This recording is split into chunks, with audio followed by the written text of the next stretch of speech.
1946 খ্রিস্টাব্দের 24 নভেম্বরের কথা। আমেরিকার ভারমন্ট অঙ্গরাজ্যের বার্লিংটনে এলিজাবেথ লুন্ডহোম ফর আনওয়েড মাদার্সে জন্ম নেয় এক শিশু। নাম তার থিওডর রবার্ট কোয়েল। তার মায়ের নাম ছিল ইলিনর লুইস কোয়েল, তবে তার বাবার আসল পরিচয় কখনোই জানা যায়নি। ছেলেটির জন্ম সনদে লয়েড মার্শাল নামক বিমান বাহিনীর অবসরপ্রাপ্ত এক সৈনিককে বাবা হিসেবে দেখানো হয়েছে। পরবর্তীতে তার মা দাবি করেন যে জ্যাক অথিংটন নামক এক নাবিকের সাথে মিলনের ফলে থিওডরের জন্ম, যদিও পরবর্তীতে অনুসন্ধানে জানা যায় এই নামে নৌবাহিনীতে কেউই ছিল না। এমনকি থিওডরের পরিবারের অনেকে সন্দেহ করত যে তার বাবা আর কেউ না, তারই আপন নানা স্যামুয়েল কোয়েল। এমনই পিতৃপরিচয়হীন এক পরিবেশে নানা নানির কাছে বড় হতে থাকে ছেলেটি।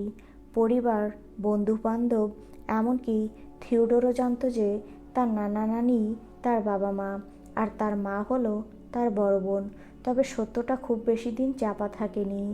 একদিন ছেলেটি ঠিকই জানতে পারে তার আসল পরিচয়। 1950 খ্রিস্টাব্দে একটি ভালো চাকরির সন্ধানে তার মা চলে আসেন ওয়াশিংটন অঙ্গরাজ্যে। সেখানে জনি বান্ডি নামক ম্যাডিগান আর্মি হাসপাতালের এক বাবুর্চিকে বিয়ে করেন তিনি। থিওডর তার মায়ের নামের সাথে মিলিয়ে নিজের নামেও বান্ডি যোগ করে নেয়। সে হয়ে ওঠে টেড বান্ডি।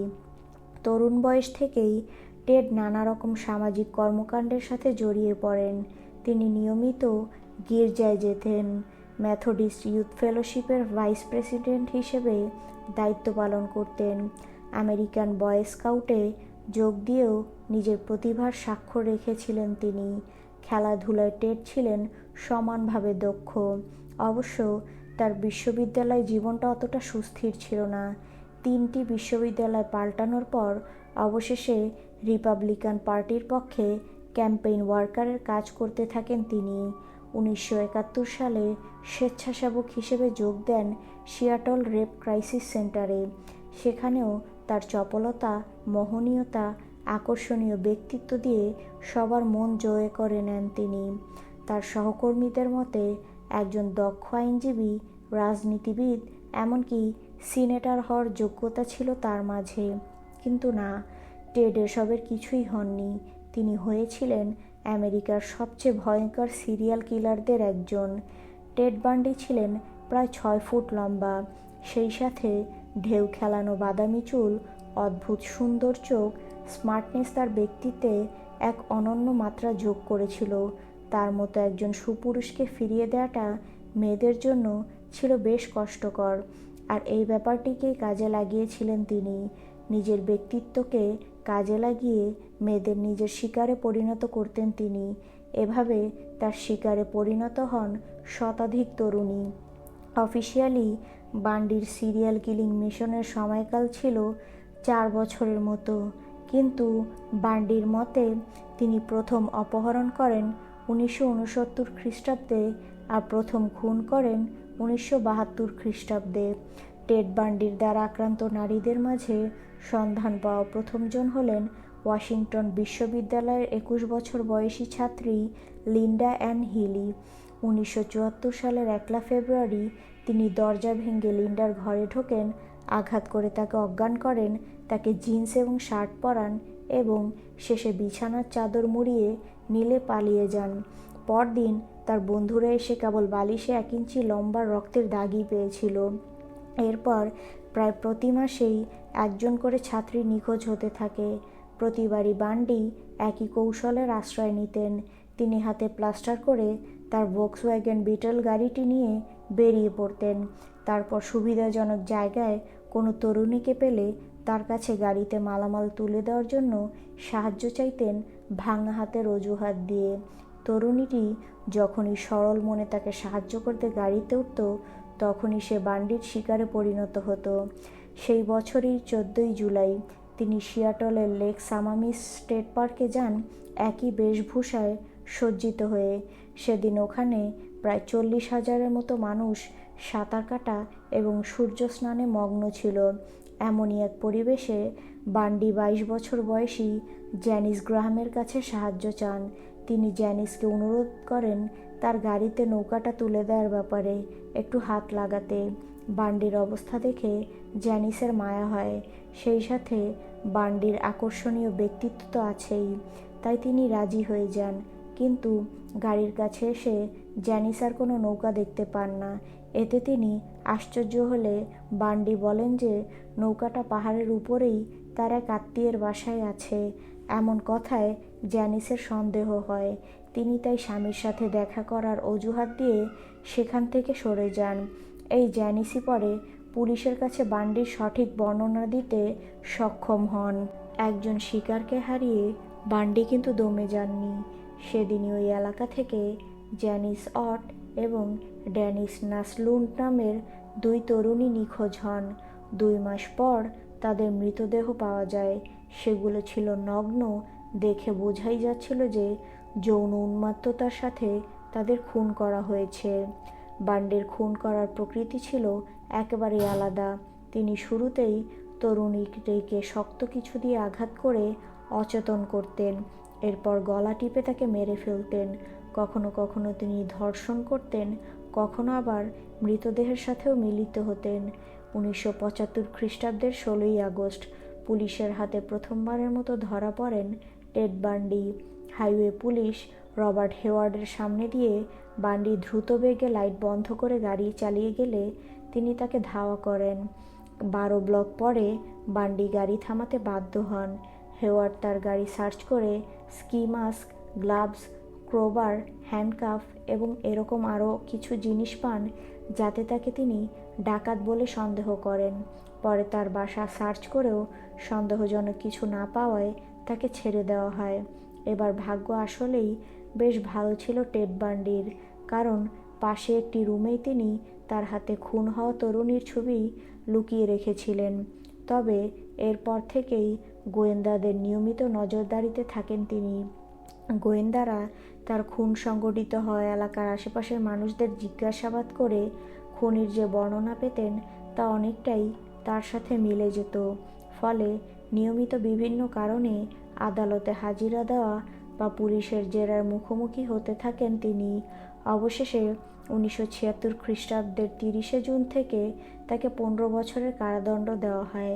সিনেমার মতো কাহিনী এখন কেবল শুরু হতে যাচ্ছে।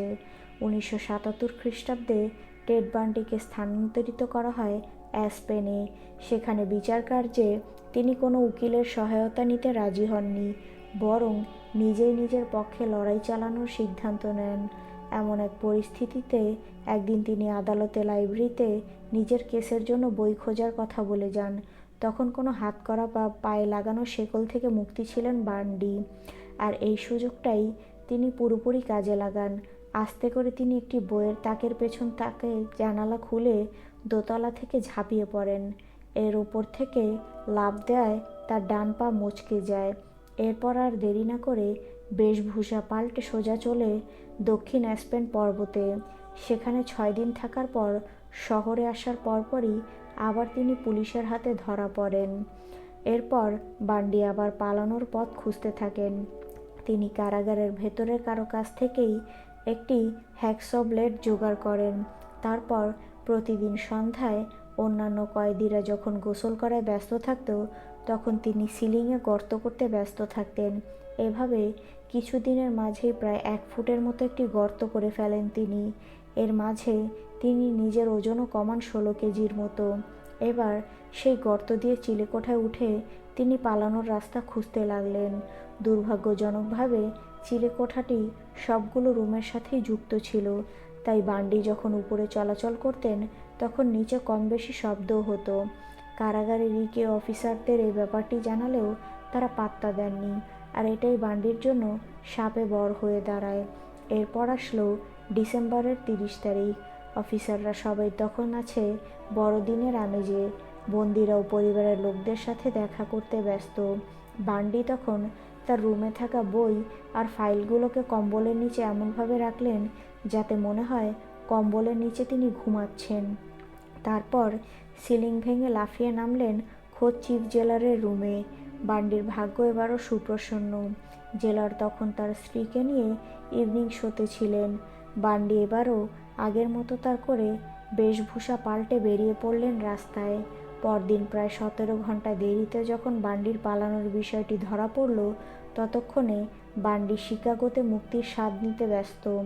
শিকাগো থেকে মিশিগান, আটলান্টা হয়ে অবশেষে জানুয়ারির 8 তারিখে ফ্লোরিডার টালাহাসিতে ক্রিস হ্যাজন ছদ্মনামে একটি রুম ভাড়া নেন টেড বান্ডি। তার এই নতুন আবাসস্থলটি ফ্লোরিডা স্টেট বিশ্ববিদ্যালয় থেকে মাত্র 1.5 ব্লক দূরে অবস্থিত ছিল। এরপর থেকে নিয়মিত বিশ্ববিদ্যালয়ের ক্যাম্পাসে নানা কর্মকাণ্ডে ক্রিস হ্যাজন নামক এক লোককে দেখা যেতে লাগলো। কিন্তু কেউই জানতো না এই হ্যাজনের আড়ালে লুকানো বান্ডির কথা। এরপর হলো সেই বিভীষিকাময় রাত। সেদিন রাত প্রায় 3টার দিকে কম্বিনেশন লক খুলে কাই ওমেগা সরোরিটি হাউসে প্রবেশ করলেন সিস্টার নিটা নিয়ারি। বেশ রাত হয়ে যাওয়ায় নিঃশব্দে হাঁটছিলেন তিনি। হঠাৎ করে ওপরতলা থেকে বেশ জোরে কারো দৌড়ানোর শব্দ পেলেন তিনি। এর পরপরই তার সামনে দিয়ে পালিয়ে যান বান্ডি। তার মাথায় ছিল কালো ক্যাপ, গায়ে কালো কোট আর হাতে কাঠের তৈরি শক্ত কোনো জিনিস।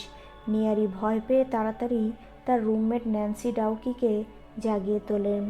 এরপর দুজনে মিলে হাউসের প্রেসিডেন্ট জ্যাকি ম্যাকগিলকে ঘুম থেকে ওঠান।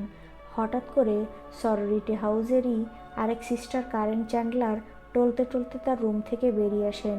তাকে দেখে ভয় পেয়ে পেছনে সরে আসেন 3 জন, কারণ চ্যান্ডলারের পুরো মাথা ভেসে যাচ্ছিল রক্তে। তারা দৌড়ে গেলেন তাকে সাহায্য করতে। চ্যান্ডলারের রুমে প্রবেশ করে তারা আবারও ধাক্কা খেলেন। সেই রুমেরই আরেক বাসিন্দা ক্যাথি ক্লেইনার হতবুদ্ধি হয়ে বসে আছেন খাটের কিনারায়। চ্যান্ডলারের মতো তারও সারা মাথা ভেসে যাচ্ছে রক্তে। তাড়াতাড়ি ডাকা হলো পুলিশকে। পুলিশ এসে সবগুলো রুম সার্চ করতে লাগলো, কিন্তু একটি রুমে গিয়ে ডাকাডাকি করেও কোনো সাড়া পাওয়া গেল না। অফিসাররা রুমে ঢুকে সেই রুমের বাসিন্দা লিসা লেভিকে পেলেন শরীর উপর করে চাদর দিয়ে মোড়ানো অবস্থায়। তার সারা শরীর রক্তে ভেসে যাচ্ছিল। একজন অফিসার তার গায়ের চাদর সরাতেই দেখা গেল তার নিতম্বে কেউ যেন কামড়ে দিয়েছে। লেভি আর তখন বেঁচে ছিলেন না। হঠাৎ করে কেউ কেউ বলাবলি করতে থাকলেন, হাউসের আরেক সিস্টার মার্গারেট বোম্যানকে পাওয়া যাচ্ছে না। পুলিশ এবার মার্গারেটের রুমে প্রবেশ করলো। পুরো রুমটি রক্তে ভেসে যাচ্ছিল।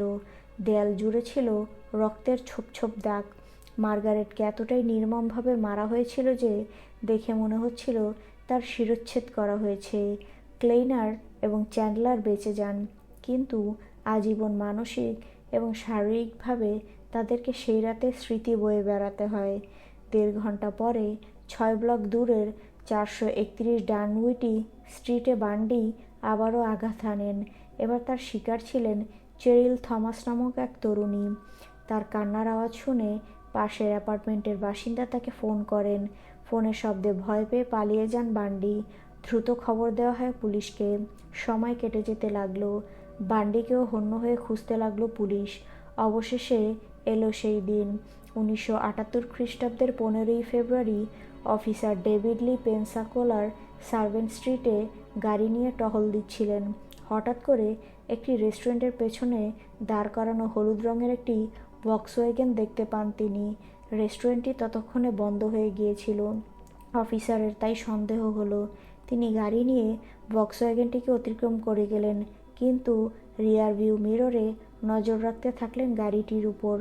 বান্ডিও মনে হয় বুঝতে পেরেছিলেন ব্যাপারটি, তাই তিনি গাড়ি নিয়ে দ্রুত সেখান থেকে সটকে পড়তে চাইলেন। ইতিমধ্যে বান্ডির গাড়ির নাম্বার পুলিশ স্টেশনে জানিয়ে লি জানতে পেরেছিলেন যে গাড়িটি চুরি করা। তাই লিও ভক্সওয়াগনটি অনুসরণ করতে লাগলেন।